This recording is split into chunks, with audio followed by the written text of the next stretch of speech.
श्रीमान जी भाई साहब राम प्रणाम यादव भैया जी के कार्यक्रम में हमारा 20 रुपए का पुरस्कार।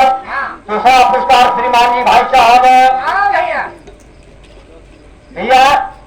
दूसरा पुरस्कार यार नाम भूल गए, बताओ कब है? राम राज यादव भैया। एक एक कार्यक्रम का 50 रुपए का पुरस्कार है। और तीसरा पुरस्कार राम सहाय यादव जी भैया। एक एक कार्यक्रम में 20 रुपए का पुरस्कार है। सभी भाइयों से स्वागत बंधन है, अभिनंदन है और भी धन्यवाद भैया।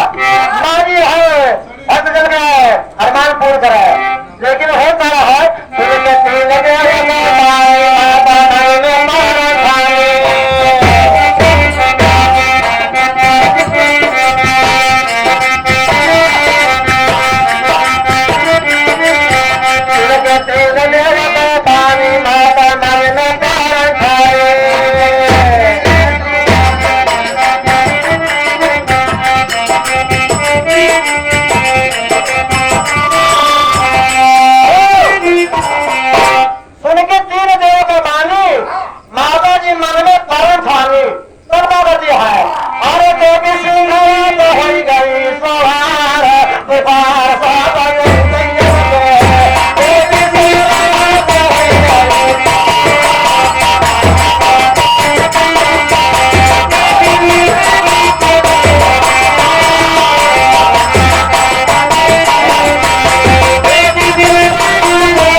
भैया।